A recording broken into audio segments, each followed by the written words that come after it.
আজকের এই ভিডিওটা প্রত্যেক জন ভিউজারের জন্য কিন্তু খুবই গুরুত্বপূর্ণ হতে চলেছে। কারণ রাজ্য সরকারের যে বাংলার যুবশ্রী প্রকল্পের যে নতুন করে স্কিমটা চালু করা হয়েছে, তাতে কিন্তু অফলাইনে ফর্ম ফিল আপ করা হবে। এই অফলাইনে ফর্ম ফিল আপ যে তোমাদের ক্যাম্প হবে, সেই ক্যাম্পে গিয়ে কিন্তু তোমাদেরকে জমা দিতে হবে। তো এই অফলাইনের ফর্মটা তোমরা কোথা থেকে ডাউনলোড করবে এবং কিভাবে সম্পূর্ণ নির্ভুলভাবে ফিল আপ করবে এবং ফিল আপ করে তোমরা তোমাদের প্রাপ্য যে ১৫০০ টাকা সেটা কিন্তু ১ম মাসেই তোমার অ্যাকাউন্টে পেয়ে যাবে, সেটা নিয়ে কিন্তু বিস্তারে আলোচনা করব আজকের এই ভিডিওতে। তাই তুমিও যদি যুবশ্রী প্রকল্পে আবেদন করতে চাও এবং নির্ভুলভাবে ফর্মটা ফিল আপ করতে চাও, তাহলে কিন্তু আজকের এই ভিডিওটা তোমার জন্য কিন্তু গুরুত্বপূর্ণ হতে চলেছে। কোনো রকম কোনো স্কিপ না করে ভিডিওটা কিন্তু শেষ পর্যন্ত দেখো। আর যদি চ্যানেলে প্রথমবার হয়ে থাকো, অবশ্যই রিকোয়েস্ট করব চ্যানেলটিকে সাবস্ক্রাইব করে পাশ থাকা বেল আইকনে কিন্তু অবশ্যই ক্লিক করতে ভুলো না। তো চলো শুরু করা যাক আজকের ভিডিও। তো সবার প্রথমে বলে রাখি, এই যে ফরম্যাটটা, এই ফরম্যাটটা তোমরা কিন্তু ডাউনলোড করে নিতে পারবে। আমি আমার ভিডিও ডেসক্রিপশনে তার কিন্তু লিঙ্ক তোমাদের প্রোভাইড করব। সেখান থেকে তোমরা কিন্তু এই ফরম্যাটটা ডাউনলোড করে নিতে পারবে। এই ফরম্যাটটা ডাউনলোড করে নেওয়ার পর তোমরা প্রিন্ট আউট বের করে নিয়ে আসার পর সর্বপ্রথম তোমাদের কাজ হবে ১ কপি কালার ফটো। সেটা কিন্তু হোয়াইট ব্যাকগ্রাউন্ড হতে পারে অথবা ব্লু ব্যাকগ্রাউন্ড হতে পারে। সেই কালার ফটো তোমাদেরকে কিন্তু এখানটাতে কিন্তু লাগিয়ে দিতে হবে। এরপরে তোমাদের যে দুয়ারে সরকার যেখানে ক্যাম্প তোমাদের হবে, সেটা ব্লকের বিভিন্ন জায়গায় হতে পারে। তো সেখানে কিন্তু এই যে নম্বরটা, রেজিস্ট্রেশন নাম্বারটা, এই রেজিস্ট্রেশন নাম্বারটা কিন্তু তারা প্রোভাইড করবে। তো তোমায় কিন্তু এখানে কোনো রেজিস্ট্রেশন নাম্বার কিন্তু লেখার প্রয়োজন পড়বে না। তো এখানে একটা কথা তোমাদেরকে বলে রাখি, তোমরা যে ফরম্যাটটা ফিল আপ করবে অবশ্যই ব্ল্যাক পেনে করার চেষ্টা করবে এবং পুরোটাই কিন্তু ক্যাপিটাল ওয়ার্ডে করার চেষ্টা করবে। এরপরে তোমাদের যে আধার নাম্বার রয়েছে, সেই আধার নাম্বার তোমরা কিন্তু এখানটাতে দিয়ে দেবে। ওকে? আধার নাম্বার দিয়ে দেওয়ার পর এরপরে তোমাদের যে কাজ হবে, তোমাদের যে মাধ্যমিকের যে অ্যাডমিট কার্ড রয়েছে, সেই অ্যাডমিট কার্ডের যেমনটি নাম রয়েছে অ্যাজ ইট ইজ নাম, তোমরা কিন্তু ক্যাপিটাল ওয়ার্ডে এখানে কিন্তু লিখবে। ফুল নেম তোমরা কিন্তু লিখবে। ফুল নেম লিখে দেওয়ার পর তোমাদের মোবাইল নাম্বার যেটা ব্যাংক অ্যাকাউন্টের সঙ্গে কিন্তু যুক্ত আছে। তোমার যদি ব্যাংক অ্যাকাউন্টের সঙ্গে কোনো মোবাইল নাম্বার যুক্ত না থাকে, সেটা কিন্তু সবার প্রথমে করে নিও, তারপরে তোমরা কিন্তু ফরম্যাটটা ফিল আপ করতে যেও। তো ওটা কিন্তু করতে বেশি সময় লাগবে না, ওটা আগে করে নিও। যদি করা থাকে তোমরা সেই মোবাইল নাম্বার তোমরা কিন্তু এখানটাতে প্রোভাইড করবে। যদি তোমার কাছে ইমেল অ্যাড্রেস থাকে, দেখো লেখাই আছে যদি ইমেল অ্যাড্রেস থাকে ইফ এনি, তাহলে তুমি কিন্তু ইমেল অ্যাড্রেস দেবে। যদি না থাকে, অনেকের কাছে ইমেল অ্যাড্রেস থাকে না, তো দেওয়ার কিন্তু কোনো প্রয়োজন নেই। এরপর তুমি তোমার জেন্ডারটা এখান থেকে সিলেক্ট করে নেবে, অর্থাৎ এখানে কিন্তু টিক মার্ক দিয়ে দেবে। তোমার যে জেন্ডার হবে সেই জেন্ডারে তুমি কিন্তু টিক মার্ক দিয়ে দেবে।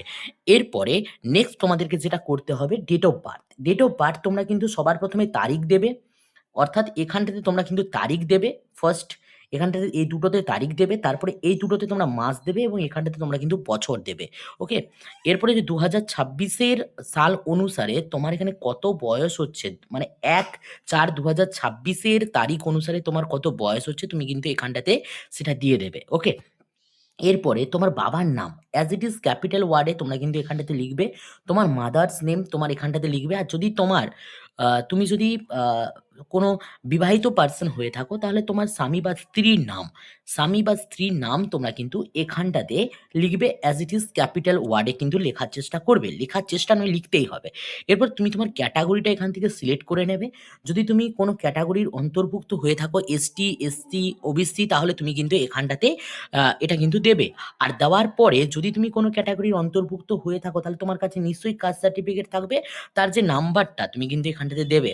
এরপর তুমি ম্যারিড না আনম্যারিড। যদি তুমি ম্যারিড হয়ে থাকো, তাহলে তুমি কিন্তু এখানটাতে দেবে আম ম্যারিড, আনম্যারিড, বিচ্ছিন্ন, এবারে বিধবা, মানে এই ধরনের বা বিপত্নী, মানে তুমি যদি যে ক্যাটেগরির অন্তর্ভুক্ত হবে, তুমি যদি অবিবাহিত হও তাহলে তুমি এখানে ক্লিক করবে। তোমার যদি বিয়ে হয়েছিল বাট তোমার যদি স্বামী বা স্ত্রী মারা গেছে, তাহলে তুমি এখানটাতে ক্লিক করবে। তুমি যদি বিবাহিত হও তাহলে এখানটাতে ক্লিক করবে, এবং যদি মারা যায়নি বাট তোমরা একে অপরের থেকে আলাদা থাকো, তাহলে তুমি কিন্তু এখানে সেপারেট এই যে অপশনটা রয়েছে এখানটাতে তোমরা কিন্তু ক্লিক করবে।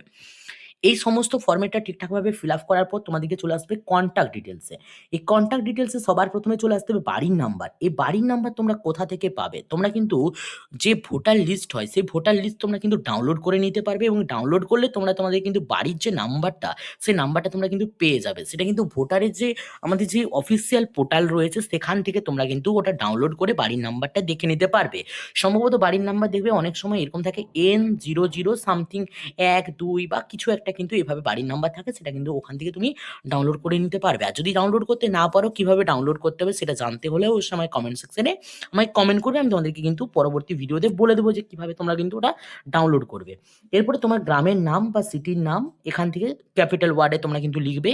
এরপর পোস্ট পরপর তোমরা কিন্তু এগুলো কমপ্লিট করবে। এরপর পোস্ট রয়েছে, তারপরে তোমাদের জিপি, গ্রাম পঞ্চায়েতের যে নাম্বার বা ওয়ার্ড নাম্বার বা জিপির নেম, সেটা তোমরা কিন্তু এখানটাতে দেবে। জিপির নেম তোমরা দেবে এখানটাতে, আর ওয়ার্ড যদি হয় তাহলে ওয়ার্ড নাম্বার তোমরা দেবে। এরপরে যদি তোমার যদি ব্লক হয় তাহলে ব্লকের নেম দেবে। যদি তোমার মিউনিসিপ্যালিটি হয় মিউনিসিপ্যালিটি কিন্তু এখানে নাম্বারটা নামটা কিন্তু এখানে লিখবে ক্যাপিটাল ওয়ার্ডে, কিন্তু বারে বারে বলছি। এরপরে নেক্সট আসবো আমরা কিন্তু পুলিশ স্টেশন বা থানা। এখানে কিন্তু তোমরা সম্পূর্ণ নামটা কিন্তু ক্যাপিটাল ওয়ার্ডে লিখবে। এরপর ডিস্ট্রিক্ট রয়েছে, ডিস্ট্রিক্ট তোমরা এখান থেকে লিখবে। ডিস্ট্রিক্ট যে যার ডিস্ট্রিক্টটা ক্যাপিটাল ওয়ার্ডে লিখবে। এরপর পিনকোড, পিনকোড এখানটাতে লিখে, রাজ্য কিন্তু লেখাই রয়েছে ওয়েস্ট বেঙ্গল। এরপরে চলে আসবে নেক্সট যে ফরম্যাটটা রয়েছে সেই নেক্সট ফরম্যাটে। এখানে নেক্সট ফরম্যাটে সবার প্রথমে মাধ্যমিক, কারণ হচ্ছে দেখো এখানে সর্বোচ্চ যে সর্বোচ্চ হতে পারে সর্বনিম্ন যে যোগ্যতা সেটা কিন্তু মাধ্যমিক পাসের কথাই বলা হয়েছে। তো সেক্ষেত্রে সবার প্রথমে মাধ্যমিক বা তার সমতুল্য যে পরীক্ষা রয়েছে তার রোল নাম্বার এবং বর্ষ, অর্থাৎ কোন বছরে তুমি মাধ্যমিক দিয়েছো, তুমি সবার প্রথমে তোমার রোলটা লিখবে। এখানেতে তোমার রোলটা লিখবে, এখানে তোমার নম্বরটা লিখবে, এখানে তোমার বর্ষটা, মানে কোন বছরে পাস আউট হয়েছো। এবার তোমার যদি মনে না থাকে যে কোন বছরে তুমি পাস আউট হয়েছো, তাহলে তোমার সার্টিফিকেটটা একটু দেখে নিতে হবে। সার্টিফিকেটের কোনায় একদম বাম সাইডে তোমার কিন্তু কোন সালে তুমি মাধ্যমিক পাস আউট হয়েছো সেটা কিন্তু লেখা থাকবে। সেখান থেকে তোমরা কিন্তু দেখে নিতে পারবে। এবারে কোন বোর্ডের আন্ডারে তুমি মাধ্যমিক বা তার সমতুল্য এক্সামটা দিয়েছো, এখান থেকে সেটাকে চুজ করে নিতে হবে। অর্থাৎ তুমি যদি ওয়েস্ট বেঙ্গল বোর্ডের আন্ডারে দাও এটা দেবে, তুমি যদি সিবিএসসি বোর্ডের আন্ডারে দাও এখানে টিক দেবে, তুমি যদি আইসিএসসি বোর্ডের আন্ডারে দাও এখানে দেবে, তুমি যদি ডাব্লিউবি এই বিবিএমই এই বোর্ডের আন্ডারে দাও এখানে দেবে। আদার্স যদি কোনো বোর্ড হয় যারা ওপেন ইউনিভার্সিটি থেকে মাধ্যমিক দিয়েছো, তারা কিন্তু আদার্স অপশনে তোমরা কিন্তু ক্লিক করে নেবে।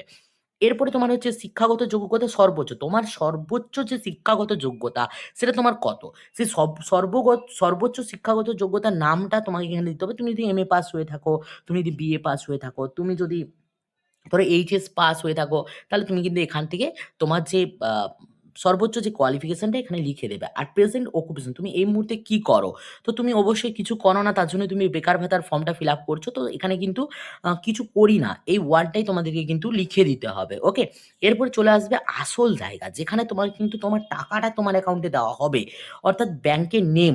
ব্যাংকের নেম তোমরা কিন্তু ভালোভাবে লিখবে। ভালোভাবে লেখার পরে ব্রাঞ্চ নেম তোমরা কিন্তু এখানে ভালোভাবে লিখবে।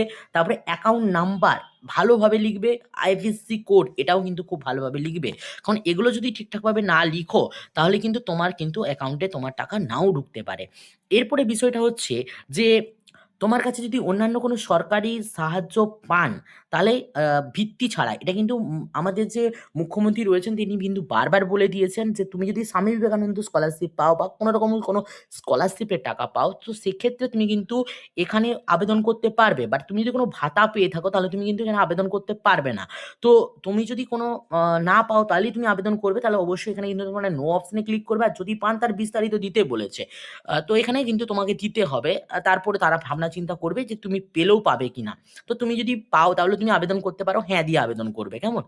এরপরে হচ্ছে তোমাদেরকে যে আ নথিগুলো এর সাথে দিতে হবে সেটা এখানে দেখো অপশনগুলো দিয়ে দিয়েছে। ফার্স্ট তোমাদেরকে যে নথিটা দিতে হবে মাধ্যমিক বা তার সমতুল্য যে এক্সামটা তুমি দিয়েছো তার অ্যাডমিট কার্ড তোমাকে এখানে দিতে হবে। এরপর তার মার্কশিট বা সার্টিফিকেট তোমাকে এখানে দিতে হবে। কপি অফ আধার কার্ড তোমাকে দিতে হবে। তারপরে কপি অফ ভোটার কার্ড তোমাকে এখানে দিতে হবে। তারপরে ফার্স্ট পেজ অফ ব্যাংকের পাসবুক তার এখানে দিতে হবে। আর যদি পাসবুক না থাকে তুমি কিন্তু বাতিল চেক দিতে পারো। এবারে কপি অফ তুমি যে এই কাস্টের অন্তর্ভুক্ত যদি হয়ে থাকো তাহলে এসটি, এসসি, ওবিসি যে সার্টিফিকেট রয়েছে সেই সার্টিফিকেটের যে আম যে জেরক্স কপি সেটা তোমাকে কিন্তু দিতে হবে। এবং যেটা দেবে তার সেখানে কিন্তু তোমাকে এগুলা প্রত্যেকটাতে তার সাপোর্টে কি করতে হবে? টিক চিহ্ন দিতে হবে। এরপরে দেখো সেলফ ডিক্লারেশন এ আমাদেরকে কি বলছে? আমি এত দ্বারা ঘোষণা করছি যে আমি পশ্চিমবঙ্গের স্থানীয় বাসিন্দা। ওকে? আমি আদ্যবধি একজন আমি আদ্যবধি একজন বেকার এবং পশ্চিমবঙ্গ সরকারের কোনো সামাজিক নিরাপত্তা প্রকল্প বা কোনো ভাতার আয়ত্তে সাহায্য পাচ্ছি না। রাজ্য সরকারের প্রদত্ত শিক্ষাগত সুবিধা এবং বৃত্তি ছাড়া যদি কোনো সময়ের মধ্যে আমি কোনো কর্মসংস্থা পাই, তবে আমি অবিলম্বে কর্তৃপক্ষকে জানাবো। মানে তুমি যদি এইটা পাওয়ার পরবর্তীতে কিছুদিনের মধ্যে কোনো চাকরি পাও, তাহলে তোমাকে কিন্তু এটা কর্তৃপক্ষকে জানাতে হবে। এবং আমি আমার দ্বারা জমাকৃত সমস্ত তথ্য এবং নথি আমার জ্ঞান এবং বিশ্বাস অনুযায়ী সত্য। যদি কোনো তথ্য বা নথি মিথ্যা প্রমাণিত হয়, তবে আমার বিরুদ্ধে আইনত যে ব্যবস্থা নেওয়া হবে এবং যে সুবিধাটি প্রত্যাহার করা হবে। এই কথাটা তুমি কিন্তু ডিক্লারেশন দিচ্ছ। ওকে? যদি তুমি কোনো ভুল নথি দাও। এবারে বাংলার যুব সাথী প্রকল্পের জন্য আমার আধার নাম্বার এবং আধার ভিত্তিতে প্রমাণীকরণ ব্যবস্থার মাধ্যমে নিজেকে প্রমাণীকরণ করতে কোনো আপত্তি করছি না। এবং আধার আইন ২০১৬ এবং তদানুসারে প্রণীত প্রবিধান অনুযায়ী আমার স্বেচ্ছায় সম্মতি প্রদান করছি। এটা করার পরে তোমাদেরকে কিন্তু এখানে কি করতে হবে? সিগনেচার। এখানে তোমাকে কিন্তু এখানে সিগনেচার যে আবেদন করবে তার সিগনেচার এবং এখানে তার তারিখটা কিন্তু দিয়ে দিতে হবে। এরপরে যে কাজটা হবে এটা কিন্তু তোমার কাজ নয়, বাট তোমাকে হয়তো ফিল আপ করতে হতে পারে, কারণ ওখানে অনেক ভিড়ভাট্টা হবে। তো দুয়ারে সরকারি যে রেজিস্ট্রেশন নাম্বার, সেই রেজিস্ট্রেশন নাম্বার তুমি উপরে একবার ফাঁকা রেখেছো, এখানেও তোমাকে কিন্তু অ্যাজ ইট ইজ ফাঁকা রাখতে হবে। কিন্তু এরপরে যে ফরম্যাটটা রয়েছে এটা তোমাকে কিন্তু ফিল আপ করতে হবে। এখানে নিজের নাম, সন অফ, ডটার অফ বা ওয়াইফ অফ, তার গার্ডিয়ানের নেম, ওকে? দেওয়ার পর Yuvasathi application number with date, এই জায়গাটা তোমাকে কিন্তু ফাঁকা রাখতে হবে। এরপরে মাই মোবাইল নাম্বার এখানে দেবে, আধার নাম্বার, তোমার মোবাইল নাম্বার এবং আধার নাম্বার এখানে দেবে। এরপরে রিসিভ নম্বর ওরাই দেবে, ডেট ওরা দেবে এবং সিগনেচার যে জমা নেবে তার সিগনেচার তারা কিন্তু এখানটাতে দিয়ে দেবে। ওকে? তো আশা রাখবো পুরো ফরম্যাটটাই তোমরা বুঝতে পেরে গেছো কিভাবে ফিল আপ করতে হবে। যদি এরপরেও তোমাদের কোনো কমেন্ট থাকে, তো অবশ্যই কিন্তু আমাকে কমেন্ট সেকশনে কমেন্ট করে জানিও। তোমাদেরকে কিন্তু আমি 100% হেল্প করার কিন্তু চেষ্টা করব। ওকে? তো আশা রাখবো ভিডিওটা ভালো লেগেছে। যদি ভিডিওটা ভালো লাগে অবশ্যই লাইক করে বন্ধুর মধ্যে শেয়ার করে দাও। প্রত্যেকে যাতে ভালো করে কিন্তু ফিল আপ করতে পারে। তো চলো দেখা হচ্ছে নেক্সট ভিডিওতে। প্রত্যেকে ভালো থাকবে, প্রত্যেকে সুস্থ থাকবে।